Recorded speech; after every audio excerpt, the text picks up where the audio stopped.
Thank you so much for doing this, Adam. I've been following you for a while, and I think what you're doing with retention.com and RB2B is incredible. And I think so many people can learn from you and how you're, you know, growing those, tech companies and how you're marketing them. So thank you so much for doing this. Just as a quick introduction, I would like to know a little bit more about you. Like, how long have you been an entrepreneur for? So I had a prior career. I was a trader at this investment bank called Lehman Brothers, which like kind of was the bankruptcy during the financial crisis. During that time, actually, from 2003 till 2011. And my roommate in New York, the first day I got to New York, was building a website called Vimeo. And so that sort of planted the seed in the back of my mind. I was like, man, I want to like build a website in this apartment and like work with cool young people and stuff.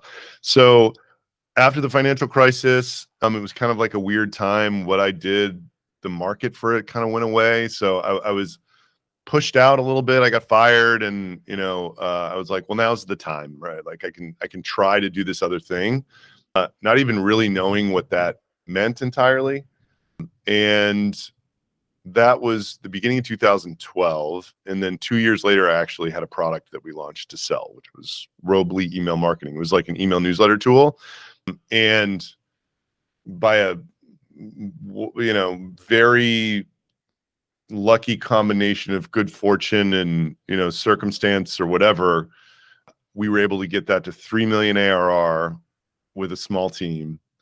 And it was in the MailChimp space. So MailChimp is like this, it's one of my favorite companies that has ever existed. Everything that they've done, has just been so magical.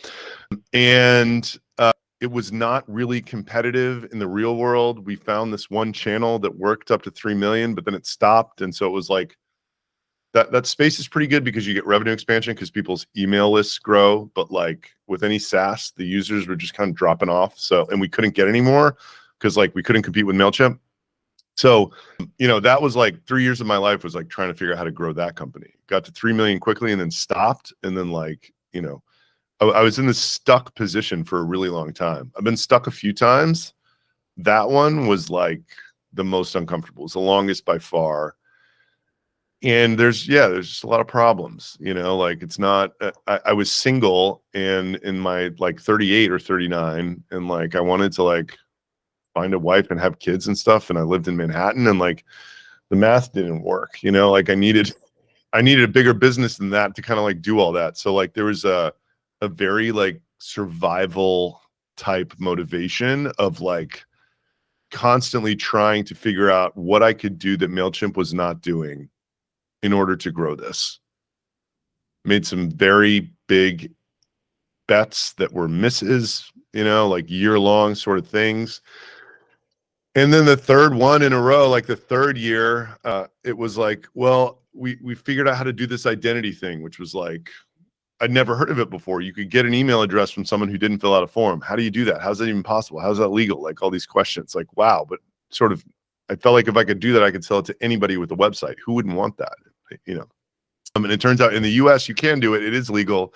And it's like this, there's there's other problems with it. Like the people who want it the most are little guys, but like it's the least useful to them because like it's this deliverability problem, anyway.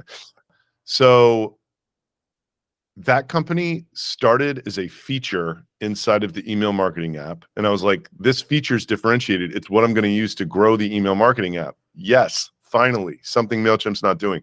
And I thought they'd never do it because there's this self-regulatory deliverability organization that they're a part of, that if you sell data, you can't be a part of. So I was like, oh, they're not going to do this because they're not going to sell data. This is a great feature. This is going to be my killer, right? Like I'll grow it. But like, launch the feature, new users would sign up for our email tool, use the identity part, download it, put it in Klaviyo, and say, this is awesome. So like they just didn't want, because our email tool was like so far behind and we were never going to catch up and like whatever. They didn't want to use it. So it became pretty clear that if we were using it to try to get people to use our crappy email tool, it was not a good use of it. If we spun it out and connected it to everything, it would probably do pretty well. So I then basically like didn't want to distract the resources from the mothership. I got Snagit, which is like this Photoshop for dummies. I knew the whole onboarding of the tool was just like getting a script on the web page, and Drift was doing that very well, I thought, self-serve. So I literally just like Snagited Drift's, onboarding sequence. I got somebody in Upwork to make it HTML for me. I made some internal pages the same way. And then I handed it to my CTO. He took 8 weeks. He made it all work.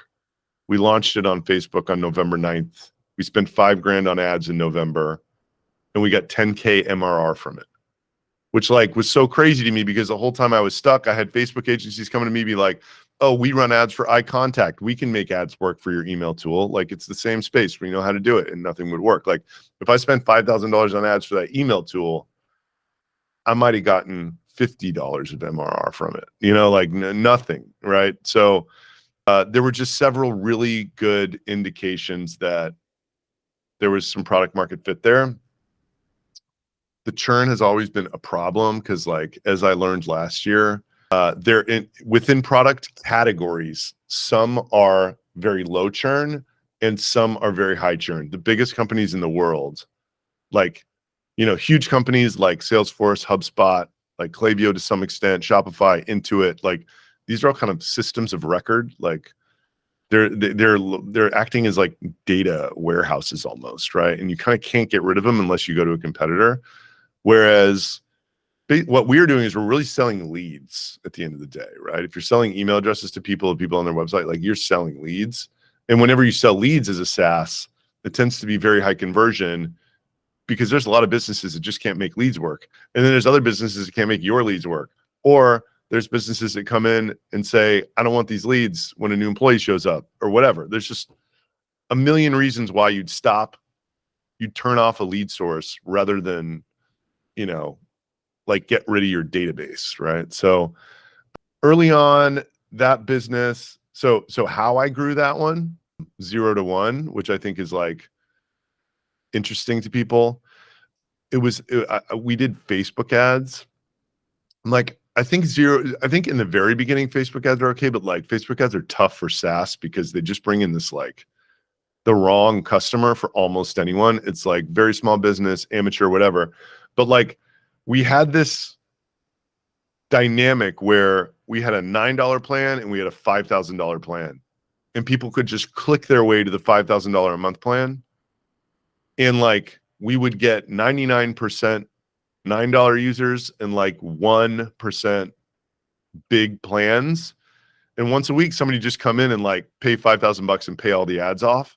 So the body of those customers were 20% monthly churn, but the CAC payback was instant. So it just allowed us to spend a bunch of money distributing these ads around to relevant and semi-relevant audiences.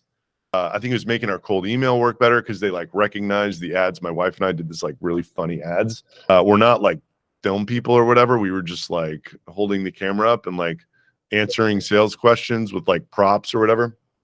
Once a week we do a 60-second video, and it was great because the first 9 months it got us whatever to a few million in revenue. It was really bad because we got stuck there again 3 million ARR for 9 months. 9 months in, totally stuck. And it was just a churn story. It was just you with 20% monthly churn, it gets to a point where you can't grow anymore. And that point is not very high. So that was frustrating. It's quite frustrating to have been stuck for 3 years at 3 million and then have a new company that you think is going to be much bigger than that. And all the early indicators are that it's like lightning in a bottle. And then 9 months in for another almost year, you're stuck at 3 million. You're just well, I'm just a $3 million guy. I should go start other companies because if I had 4 or 5 of these $3 million companies that each had 5 employees, then I'm doing pretty well, And by the way, that may not be a bad idea for people, especially to start, because kind of creating these $3 million things, it's way easier than getting a lot farther. And I don't think it takes a ton of resources, and you can sort of, chisel off. well, you can pursue ideas that venture would not fund, which I think is interesting. And yeah, you know, my career has been like create a cash flow positive company, use the cash from it to then make a bigger bet. That turns out to be much larger. Now the cash flow is much greater, which is good for a lot of reasons, right? Like I'm getting like a small exit every year, right? It's so nice. Use that cash flow to make an even better bet, you know? And it's a path. It's a path that that very few people pursue because of how the world's set up. But I think it's a worthy path, and it's in line with like business fundamentals and whatever. So anyway, kind of the way we got unstuck there was like we stopped running Facebook ads and then started focusing on our high value users. And we're like, what features do they need? How are we reaching them? Who are they? You know, and then we started to realize that the combination of factors that really made that product work were like big email list, you know, e-commerce companies, basically like they're making money on email. So like they'll buy the leads, and they were actually really good at email. So it's like the perfect user was like a big Shopify store, like a Shopify store with over 5 million in revenue, which is not a lot of them, by the way. So we started focusing on them, and then the growth was like kind of great again. Until recently, actually, until like maybe almost a year ago, we got in that Shopify market, like our penetration is just, the product has remained high churn, which is frustrating. And as we have been prospecting that world, we realized the TAM of those stores that we can serve successfully with 100% confidence was smaller than we thought every time we went and re-examined the TAM again. It's just like, man, they need to be a bigger store to make this work. Because like we're basically amplifying the throughput of the store through, you know, growing audiences. Basically, like if you're not making $1 on your abandoned carts, then like we can't help you. If you're making $500,000 a month on your abandoned carts, we can make you another $500,000 a month. So like it really matters the bigger you get. So anyway, you know, that company is now 22 million ARR 4 years later. It's a really nice business. We actually just shrank again because we're like internalizing the fact that this Shopify market is, we need to be in efficiency mode there. And like the next move is up market, but we haven't figured it out yet. So like our team was still set up for when there was like, we thought it was like more of like a growth equity opportunity. So yeah, that business is like probably 50% total margin, which is wonderful. And then, you know, this March we started, well, last September, we started engaging the market about doing something similar for B2B, right? Like the company level website visitor identification was ubiquitous. Nobody was marketing this person level stuff. And, you know, I started writing about my struggles in 2023 with this whole, you know, trying to like grow this B2B SaaS and not fighting churn and like trying to grow a sales team and the VP sales quit, all this stuff. And like it really resonated with everybody. And then I started also talking about how everybody's doing this ABM stuff, and it's crazy that you can't figure out who the person is. And you know, I talk to people who, you know, created the Clearbit product and created Terminus and like all this stuff. And it's like, they're like, yeah, everybody just asks us, how do I figure out who this person is? So between October, when we got like a super light beta into people's hands, and March 1st, when we launched our self-serve website, Santosh and I did about 300 discovery calls. We had a really good sense for what the market wanted.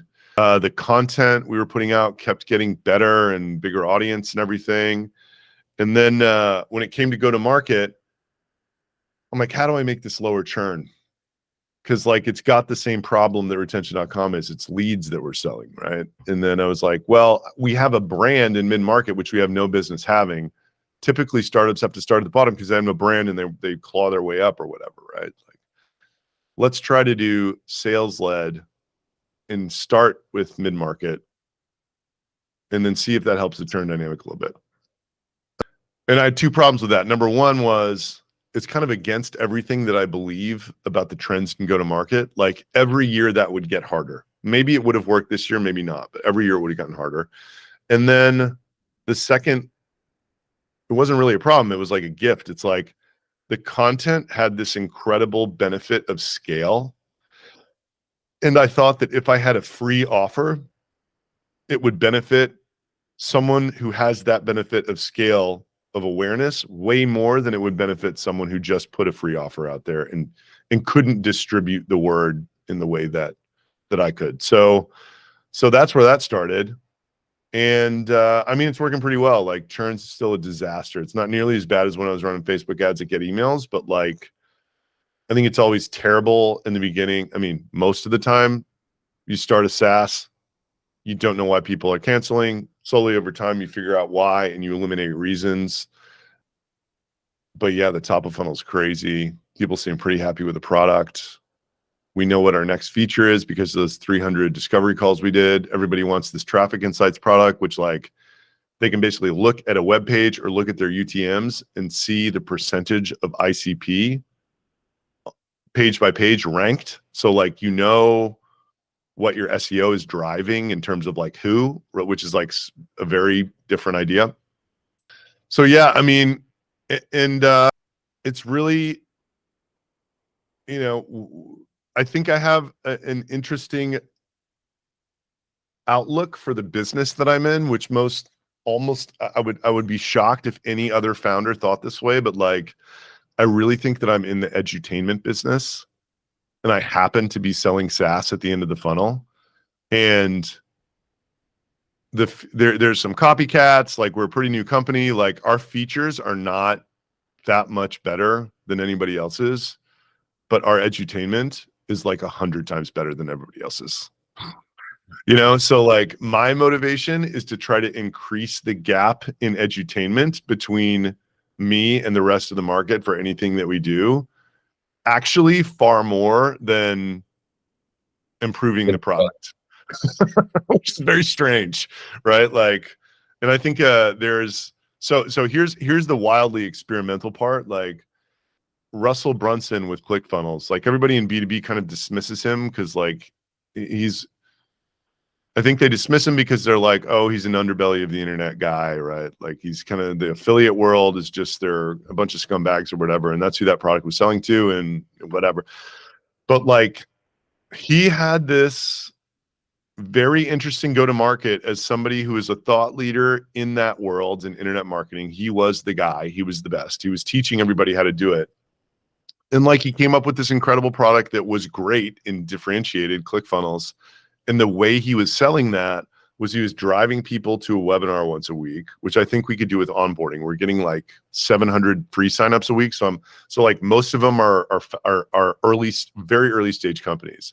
So my vision is like, drive them to something that's like me talking about how like I'm going to give you the playbook of how RB2B went 1 to 2 in 6 weeks in 2024 with 5 people and no ad spend, right? Like who doesn't want that playbook, right? So like Russell was saying something different. He's like, I'm going to show you how to ethically hack my niche $300,000 a year funnel. So selling something similar. He's like, here's something weird that you can replicate, whatever.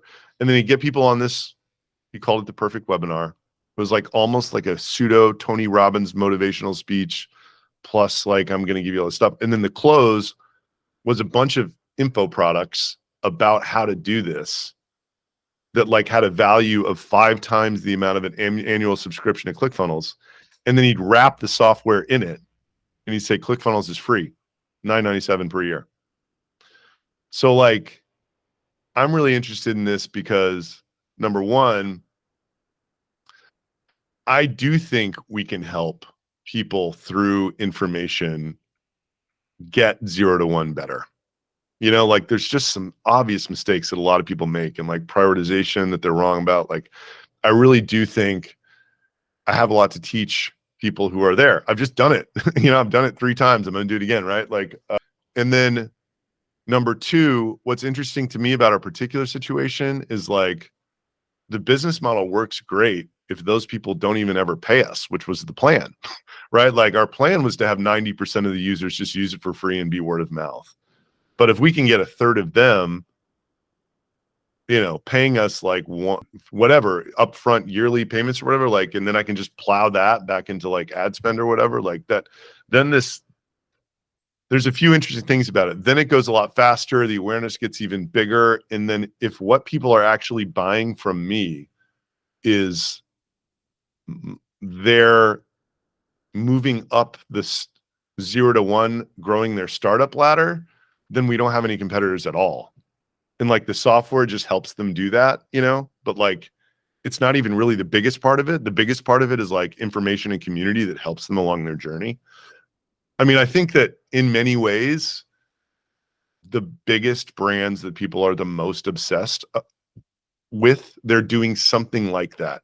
Like the community part of it is so strong and people are buying something other than the product, right? But the product gets sold. It's part of it, but it's almost not even the biggest part. And if the product you're selling isn't the biggest reason people are buying from you, then you have no competitors. That's So like brand. Yeah.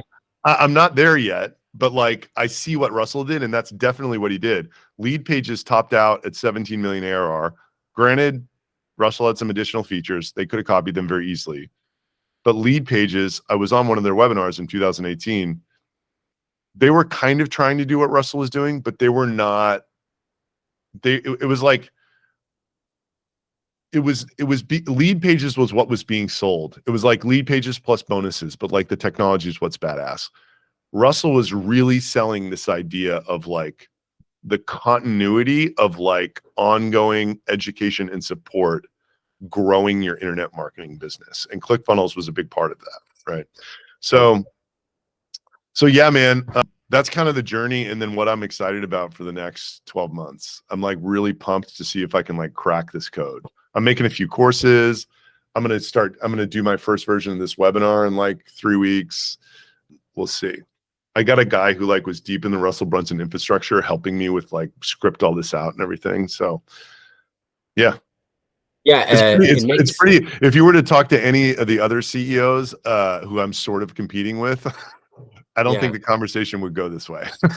They're like focused on completely, totally different shit, right? Like, yeah. And dude, like I'm super aligned. I'm obsessed with this concept of, like content, like creating content and like building communities around products. And there's companies that have been doing this. Obviously, like for example, HubSpot does this a lot.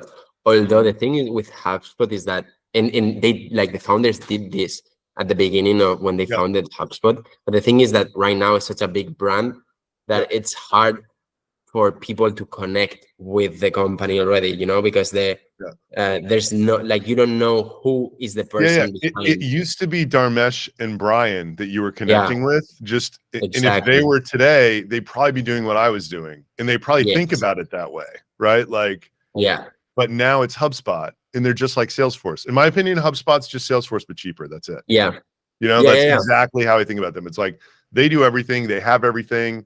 It's a reliable tool. It's less expensive than Salesforce, probably built a little more beautifully, but who knows? And that's what HubSpot is, Yeah. And they do have like a lot of, if you go to their website, they have a lot of, the marketing guide for whatever. They do that a lot. They also do webinars. But I think they are missing the opportunity for, like being themselves behind the brand and like in connection with the customers. And it's a wild world right now, because like you would think that this would be common nowadays after 20 or I don't know how many years of social media, but it's still like I see so many founders like raise money and forget they have a LinkedIn account, or they, like so many startup founders forget that they are building internet companies. And the thing with the internet is that it's connected worldwide, and that's the the potential.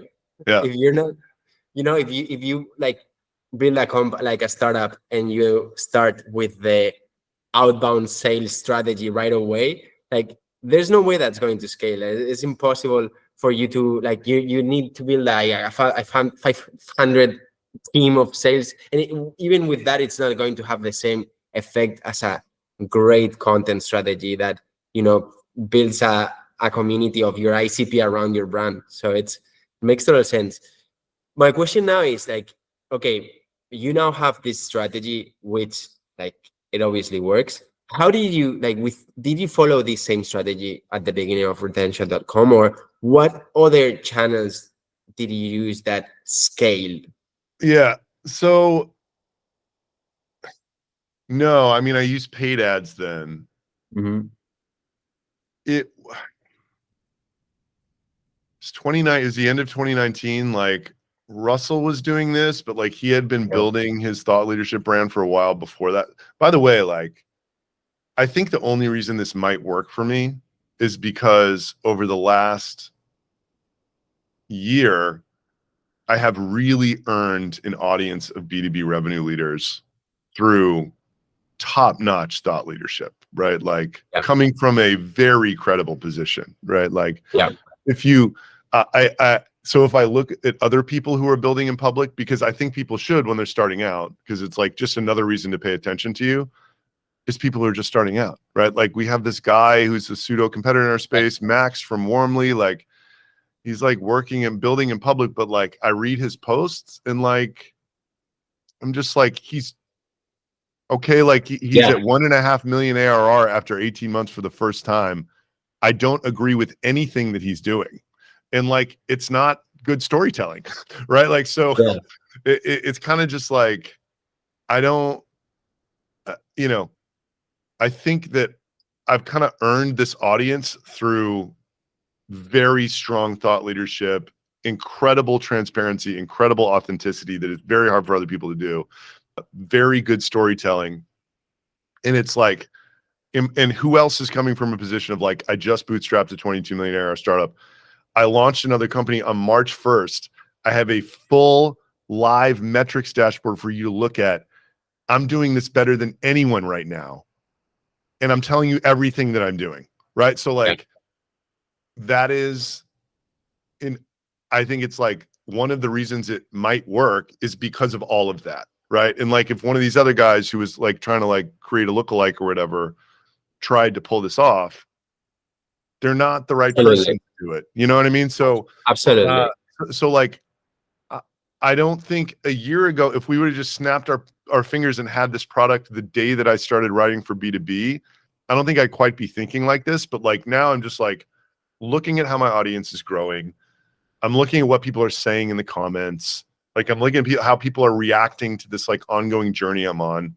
And I'm like, I'm not quite to where Russell was when he did this, but like for this SaaS ecosystem, I'm like the leading thought leader of early stage SaaS for sure, which is like, as Russell says, if you get in a position where people are willing to pay you for advice, you hold the keys, right? Like you can sell anything, you know? So yeah, I think that one of the reasons, you know, it's also it's so interesting because it happened so quickly and like but I just wasn't thinking this way at the beginning of my last company. I didn't have Russell to sort of realize that this could be done, you know, like I hadn't been creating organic social content before then. I didn't appreciate the power of it. You know, the Kardashians had not played out yet, right? Like so yeah, there was a paid ad strategy and it stopped working, you know, basically the second people stopped showing up and paying the ads back immediately.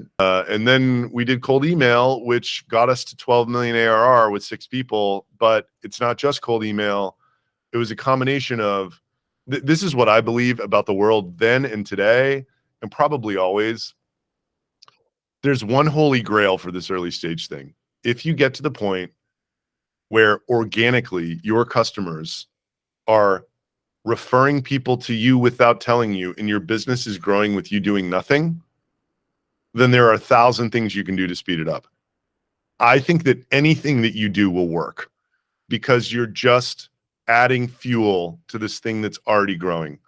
If you have not yet lit that fire, then nothing guys like I am doing is going to work for you because the fire's not even lit yet. If you pour gasoline on logs that don't have a fire, nothing happens, right? And I think that's a really good metaphor for product. So it's like, yes, cold email worked for us, but our product was also fire, right? Like, I'm in this unfortunate situation with retention.com where we're like, we had a beautiful product market fit 2 years ago. We had low market penetration. We had a fire product. We had no competitors. No one had ever heard of us. Brilliant. There's a dream scenario for an entrepreneur. 2 years later, we got 8 identical or comparable solutions. We've chewed through 75% of the ecosystem. It's just a different dynamic. And the TAM is way smaller than we thought, right? So like nothing we do works how it did 2 years ago. So like, I think you just got to get more efficient and like try to find, we got to find a new place where we can be the new kid on the block, which is like up market, right? Like, so like it's so, you know, what scales? I mean, part of me is like, I don't know what scale because I haven't really scaled a company yet. I don't know. I got like when I was at 3 million, I was stuck there and I was like, well, I don't know if I can get any farther than this. It's like I got this thing to 22 and then it sort of stopped because like the churn dynamic didn't fix itself. The TAM's smaller than we thought. And we got to figure out we didn't figure out our upmarket motion in time to keep it growing linearly. So it's like we're in this like plateau. But look, if the question is what would I do at any phase, I think the answer is like, well, 2 things. One is like, this guy said this a few days ago on this show that I was on, and I think is a good analogy. It's like, if you're B2B, I think you have this like tumbler that you need to set up that's like a combination of, you know, some LinkedIn connection and outreach to your target list and some email to them that's like sort of smartly sequenced, some retargeting, website retargeting through ads and tools like RB2B, and then like some ads, you know, thought leadership or like paid or whatever. If you can post on LinkedIn and you're B2B, that is a gift. I can't even describe how powerful it is, right? Like if you can start doing that well. The problem is there's not a direct playbook. Like cold email sequences were pretty simple. Like if you were just very direct about your message and you set up sequences for a very long time, that was a very good supplement to whatever else you were doing. You know, that has become much less effective. Now there's something way more effective, which is what I'm doing. But like, you can't buy a book and read it and be there, right? Like it's like the gap between the best at it and someone who's like bottom 50% is like 1000x, whereas like the best cold emailer and bottom 50% is probably 2x, 3x maybe. Like today, I don't know, like it's not huge, right? Like the best sales organizations maybe perform 2 or 3x better than weak ones with a similar product, right? Like, so that's not to say that I wouldn't encourage people to start, but it's like one of these things. It's like I think it's equivalent to knowing you need to lose weight and you're like 100 pounds overweight, and like you just have to live this new reality and make these new habits, and it has to be your life forever, you know, and like at least a couple of years before you're going to look in the mirror and be like, Yeah. I am an attractive being, right? But like you have to do it. I think it's as dire as that, right? Like you have to do it. And in the beginning, it's not about looking thin. It's about getting on that path to finding your voice, right? Like, and eventually there's no telling how long it'll take. It's different for everybody. If you keep doing it long enough, you will find your voice. It may not even help you with your current business that you're working on, but when you do, you have the greatest power of any entrepreneur in the world, because you have access that big companies can't create. And thought leadership ads have made it to where once you have that access, you can drop a post, you can see if it does well. If it crushes, then you can put ad spend behind it. And there's this idea in meta ads called the relevancy score. And basically it's like, how good is your ad for who we're showing it to? How much do they like watching it? So I believe that in LinkedIn, like a lot, like if you have a post that explodes and goes viral, that's like a high relevancy score for LinkedIn. And that will make your bid for the ad inventory much higher than anything else, because LinkedIn already wants to show people that. Yeah.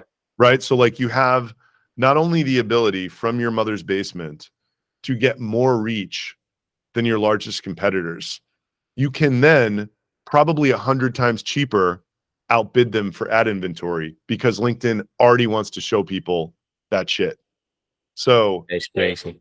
these days, the ability to either create yourself or like Clay has done, Apollo has done, we're trying to do, harness organic social media content from a group, from a community that has incentive to create UGC for you. One of those two things is like the ultimate superpower, which replaces the 50 people you would have hired in sales and marketing when you raised $5 million to go to market. I truly believe that. It's more powerful than that if you get really good at it. Problem is, it's hard, right? It makes me feel a bit protected, but like on the other hand, it's sad because it's like hard for me to teach what I'm doing, which is what I want to do. But like, it's kind of like the hopeful message is the more, it's like, I don't think that this type of influencer content is mutually exclusive. The fact that Joe Rogan is growing does not mean that Mr. Beast will not grow, right? So like, I think like founders, not that every founder needs to be a content creator and live their life how I do, but like you will see more and more successful startups get off the ground this way because it's the most efficient way to get off the ground that's ever existed, period. We have, besides Russell, no one's seen a scaling example yet. So I'm hoping to be that, right? But the more people who do it, it's like somebody wrote in one of the comments, it's like, well, aren't we just going to all get blind to this like work in public, founder-led, whatever? It's like, no, that's not what content is about. Content's about what Snoop Dogg said, but I somehow, some way keep coming up with funky ass shit like every single day. Funky ass shit means a great content creator knows what's different. They consistently know how to cut through the noise, right? Like that's what Snoop Dogg knows how to do, right? Like that's what Jay-Z knows how to do. All great artists are faced with the same paradigm.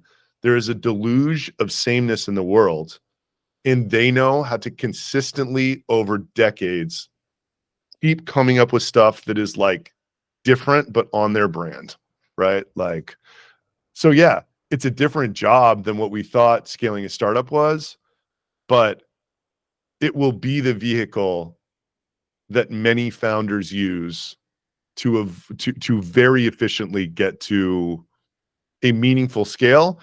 At which point, by the way, like if you can get to 10, 20 million ARR and then go raise $100 million once you have other channels to go after, that's way better than raising 5 million when you're at $1 million ARR and you don't know the channels and you're just experimenting with it, right? Like that's a terrible thing to do, in my opinion, because none of it'll fucking work.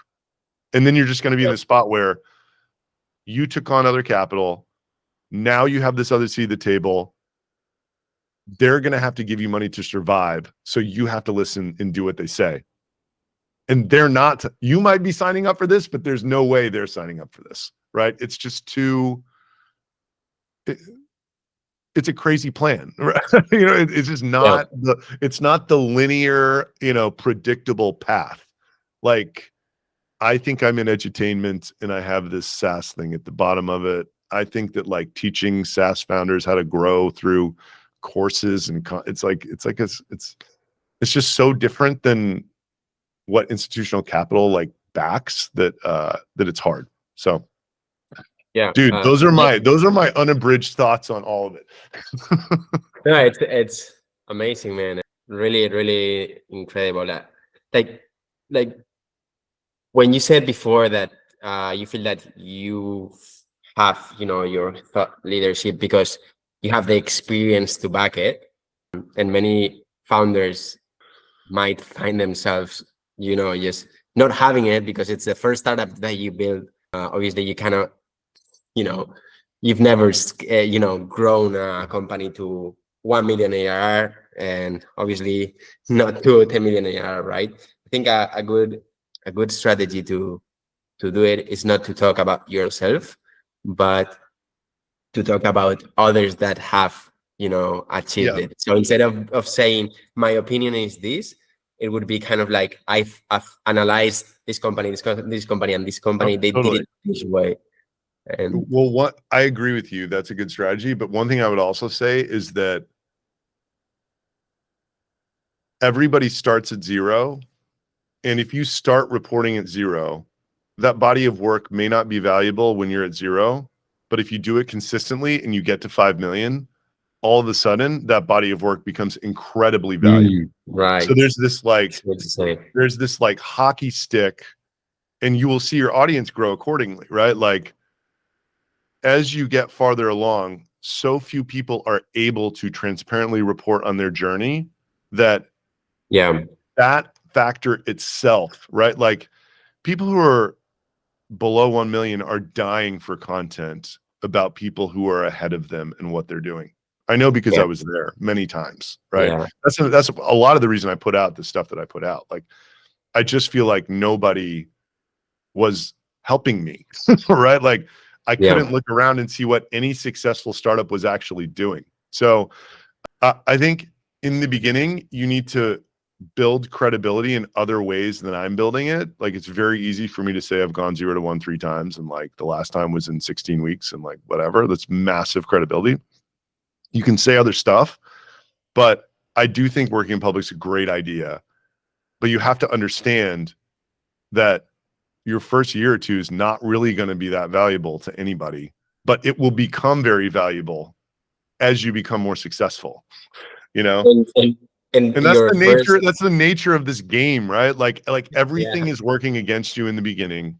When you're to a place that I am, everything is working for me. Everything, Yeah. you know? But you can get there, right? We all started where these people are today.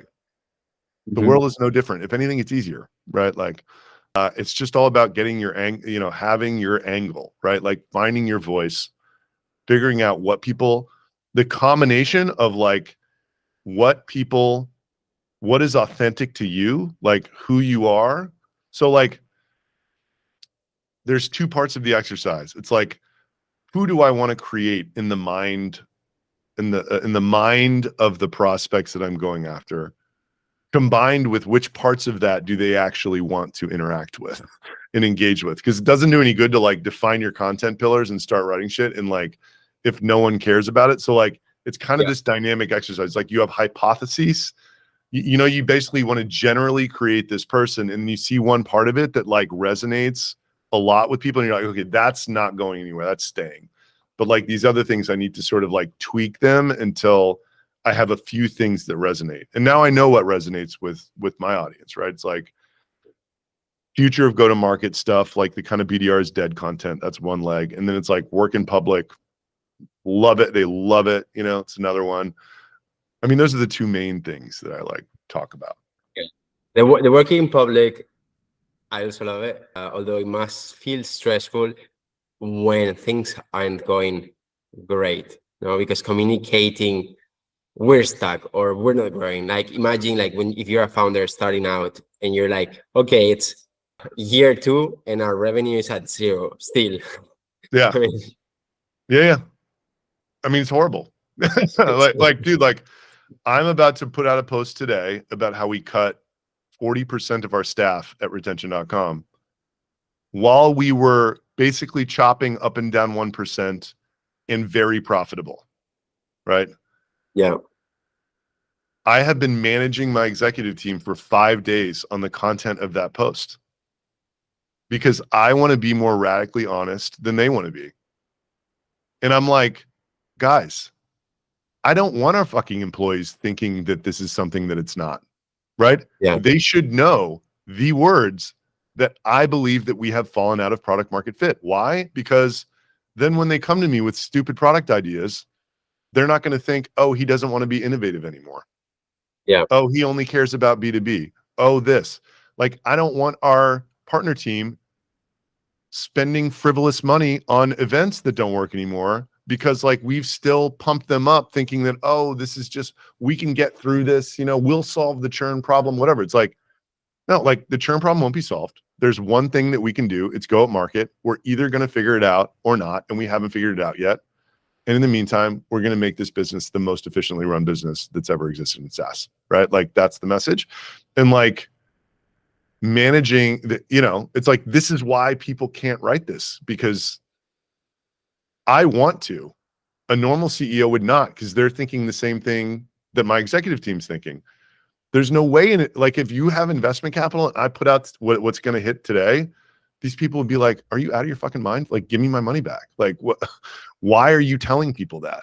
And like, the reason I love writing it is because of this, right? Like, founders of companies of our size in the Shopify ecosystem are all feeling this way. None of them have even admitted to themselves yet that they should be doing what we're doing, right? They're going to read that post and be like, I've had this feeling for a year and a half, right? When you're writing stuff that people know, but they haven't even admitted to themselves yet, like, that is great shit. You know what I mean? Like that is just like amazing. And like, that's part of what I can do. Cause like, and by the way, I just believe that it's better for everyone, like, to be in touch with reality and not delusional about the opportunity that you had. It's like, yeah, 2 years ago, like, retention.com is a great business. Like, now it's great for another reason. It can be super efficient and super profitable. And like, we can, like, you know, go tinker around and try to figure out this other growth lever. But like, to act like we're going to find that in the world that we're in, the pond that we're fishing in right now, when there were no fishermen before and there's like 200 other boats, that's just stupid. That's going to make our people make bad decisions. I hate that, you know, and like, the people we don't want to lose, it's like, we need to orient them towards another type of success than what we were orienting them before, right? Like, people will stick around if there's good human capital, there's good capital, and there's good intellectual capital. And you can orient people towards profitability and efficiency and like future opportunity in other business lines, you know, in that regard. So yeah, man, it's hard. Nobody else will write it. I guarantee you, you'll never see a post like the one that I wrote today, that, like, I'll drop at 3 p.m. Central today. You will not see another one of those posts for 12 months. Somebody just like declaring the brutally honest reasons why they did a huge layoff, Yeah. You know, very quickly. Yeah, man. I think in the end, to be a good CEO, you have to be really strong, no? Because, like, dude, it's brutal. And if you, like, try to, like, protect everyone's feelings all the time, you end up making bad decisions, Totally. right? But it's hard because expectations of And by the way, like, if we can't motivate these people we want to keep under the new plan, they need to leave, right? Like, Yeah. like like this opportunity change. So like, if they can't be okay with the new vehicle, then they should go for their sake, right? Yeah, it's going to hurt us, but like, I don't want someone who can't buy in to how we need to operate in a new environment, right? It's not good for anybody, you know? So it's like, the thing about tech is it doesn't allow you to think that way. You know, like all our sort of, not competitors, but like other people in the Shopify ecosystem that got this far in the last 4 years, like, they all raised $100 million, every one of them. They can't do this, right? They can't be like, we're going to harvest and generate cash until we figure out something new. Like, they're relentlessly building, you know, they're relentlessly pursuing these channels that's like sort of aren't really working, right? Like, yeah. Okay, and moving on to the kind of like last question, and we've talked about it a little bit, but I know a little bit of your thoughts of venture capital, but my question is going to be more around, if would you think it's a good idea for founders that don't have built any personal equity yet and feel that raising venture capital can be like a faster route to having a little bit of equity in their lives? Or do you think it's I think not that's advisory? a fallacy. Look, you need money from somewhere to start your business. I mean, it's hard, but like, I think having another source of income, like selling info products or like selling agency services or whatever, like anything that just, there's a lot of easier ways to generate cash than SaaS. I think that's the best option. If you have a lot of experience in a certain field and you're quitting to start a SaaS, doing fractional work to like kind of pay your rent or whatever while you're building the SaaS, I think is a great option. Look, I think you can raise money from friends and family and it'll treat you very differently than venture capital. And it will like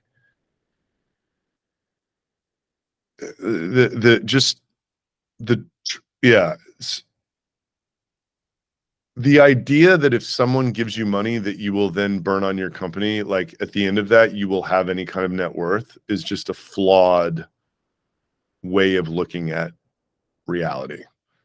Unfortunately, there's no way around it, because like if you're 24 and you're dead broke and you have this great idea and you have a little prototype and somebody's like, I'll give you 1 million at $5 million. And you're like, oh, wow, I'm now worth $4 million. It's like, that's like the trick that people get duped on the whole way up, you know? But yeah, it's just a weird thing about the perception of wealth that I don't think, I just think it's a sad reality of, it's a bad reason to take money, to feel like you have equity in something. That money that person gave you meant nothing more than they were willing to write a check to bet on you. It's not equity, because that money's going to be gone. At some point, that money will be gone, right? Like, and probably so will the equity that you have in your mind that you have, right? So, yeah, I mean, I just, you know, being the YC establishment talks about getting to ramen profitability, meaning like you can live dirt cheap, like in your parents' basement eating ramen noodles or whatever, but like your customers are paying for that. If you can just get there, then you control your own destiny. Any other way, you don't. And it's hard to appreciate the fact that how powerful that is if you've never been in that situation, right? Because investors pitch themselves as helpful, and they're just not, right? You know what I mean? Like, yeah, I don't know how else to say it. Like, what is helpful is like you working with your customers and making your product and go-to-market motion better. And doing that and staying super lean for way too long is what will speed you up, and like money never does. Money is not going to speed you up until, in my opinion, you are super lean. You have other channels that you've proven out that you know that you can just deploy capital at and they'll work. That's when money will speed you up. Otherwise, you'll hire bad people. In the beginning, it's like, who's going to come work for you? You'll hire bad people. You add a bunch of management layers. It'll actually slow you down. It's a strange dynamic. Venture capital now, what would the conditions be like for you to accept investors? I mean, I just like wouldn't. It's just not even worth it for me at this point. No. You know, like, yeah, like, the you know, investor told I'm you, just like, hey, I'm going to give you like 200 million. I mean, at some price I'd sell my company, you know, but I'm not really interested in that. It's just, no matter what they say, if someone gives you $200 million, they have a seat at the table, and they're going to try to exert influence if things are not going well. Yeah. I'm just not interested in that, right? Like, I think that I'll probably get that type of money someday, and in the meantime, I'm, you know, kind of making more than I can spend anyway. I don't really care. I got things I'm very excited about building. It's a super non-traditional plan. I care more about seeing if I can play this plan out than getting money from someone. Period. And it's not even a question, right? Like, at this point, it's the intellectual curiosity about whether or not I can like actually do what Russell Brunson did. That, and we're launching a much bigger product in a year, and seeing how that plays out, right? Like, so I have like 3 years of just like, I can't wait to see how all of this plays out, and that to me is like the most exciting thing. It's like, making money is not really that exciting. Yeah, it's exciting. It's exciting when you haven't done it yet, but like the second you've been making a stream of cash, if that's just not growing or shrinking, it turns into this weird liability. I don't know how to Yeah. describe it. Right? Like, but like it's Yeah. so exciting to go 0 to 1 in my opinion, and like to sort of look at the road ahead, not really know where it's leading, but like Yeah. feel like it's really new and revolutionary. It could be huge, it may not be. Like it could, you know, I could be a trailblazer for people, maybe I won't be, who knows, you know. But like all this stuff's really working, and that's what's exciting to me, you Yeah. know. That makes sense. And how does your schedule look? Do you work 7 days a week or Oh, it's uh, terrible. No, I mean not 7 days a week at all, but like I have a 2-year-old, and like I'm going on vacation next week. I'm going on a solo hike. But like, dude, I did so all Mondays internal meetings, and then I did 9 guest spots on podcasts this week. And I tried to block all of today because I'm leaving next week and I need to do a bunch of writing, like some LinkedIn posts, but like a lot related to this Russell Brunson webinar. Yeah, there's not a lot of free time, but I work from 8 till 5:30, no later than 6.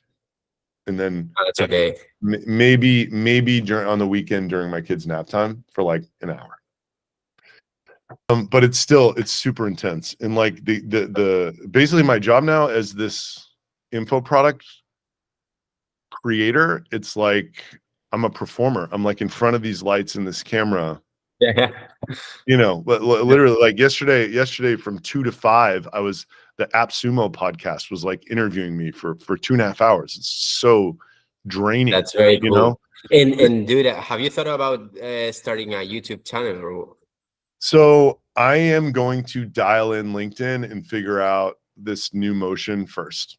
I talked to a bunch of YouTube people earlier this year, and it just wasn't clear. It's like very clear what's going to come out of making LinkedIn better.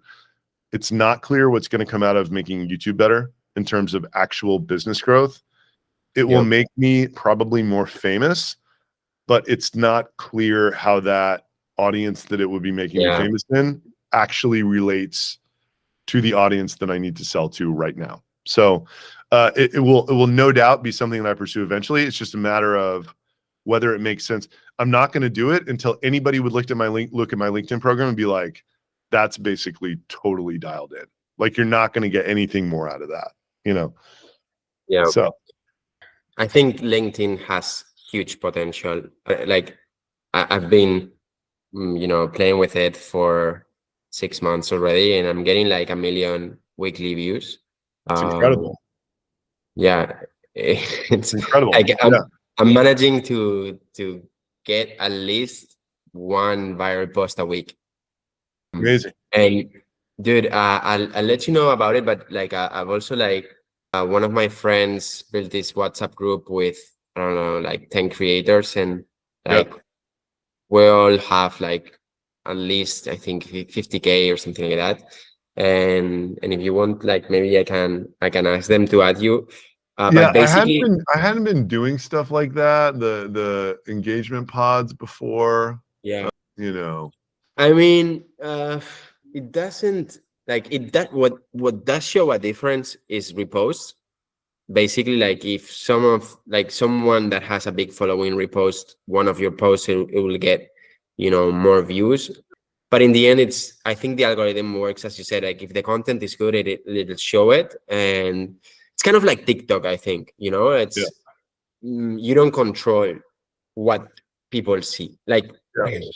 it's the matrix.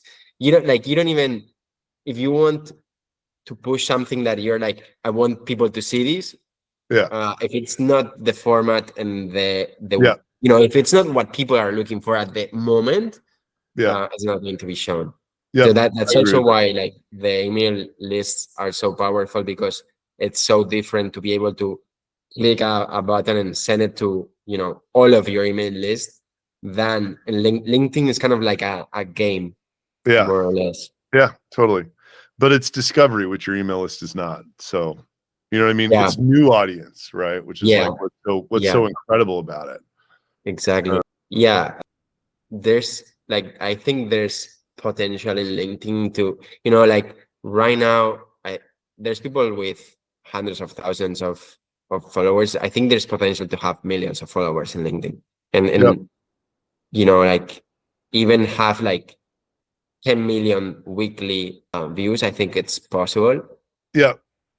The Yeah. thing is that It would be, I think yeah, I don't think I'm ready to pursue that quite yet, just because the type of content that I would have to create would be different, which um, I think eventually I'll get there. But like right now, it's just like, baby steps, right? Like, I mean, baby steps. yeah, yeah, You know, yeah. I totally understand what you're saying though. And I think eventually what you, what me, what all of us will be doing is trying to just be Hormozy.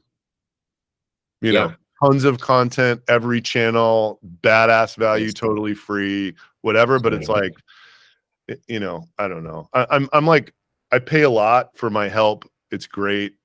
I'm, I would be scared to do it on my own. It's just so effective. What this is. Yeah, I just don't know who else is growing a startup this fast right now, and it's 100% LinkedIn. Like what I'm doing, right? Like I don't know. Has anyone gone 1 to 2 in 6 weeks in 2024 with like with all LinkedIn, no, organically? Yeah, uh, in like not an AI tool, right? Like so like that's a no, category that, but so I don't think so. I don't think yeah, so.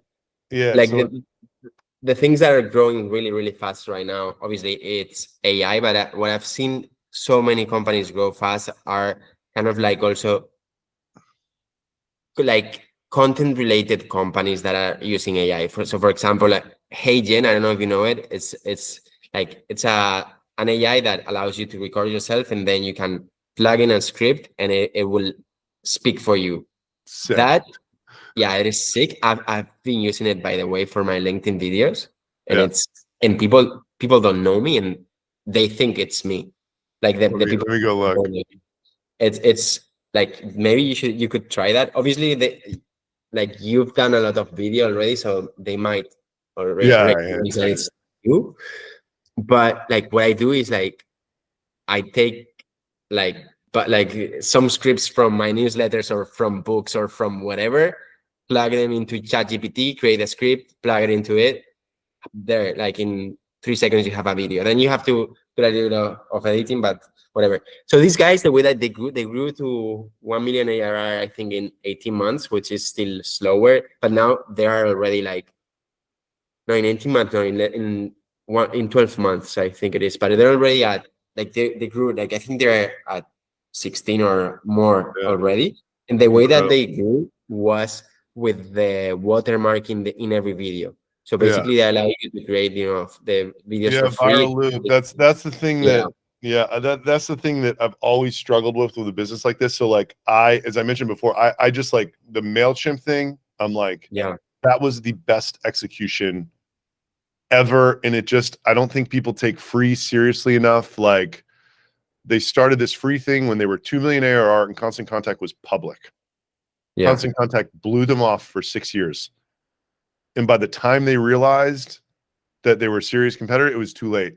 They were yeah, not yet, they had not yet surpassed Constant Contact, but nothing was going to stop that. Right. Like, and the thing that they had a lot of stuff, but free plus that stamp in the bottom right corner of the email, where by sending the emails out, it's yeah, distributing yeah. the logo. So like, It's genius. it's like a big thing. It's like, how do I get my users by using the product to actually create virality? And it's kind of like, I think for us, the only thing we got is like trying to grow this UGC community. So it's like, they're posting content with good reach. It Right. like brings other people in as users. We suss them out as UGC people, try to get it's not as good of a loop, but Maybe it's you like, can build some layer on top of the product that you have so that you retain I don't know, or maybe like because the features of email marketing you still have or you kill no, those. just a data feed. I don't really want to get into it. So like I have this other I think it may prevent us from getting very big, but I think it'll help us to get pretty big very quickly. So like if you look at, have you heard of Instantly?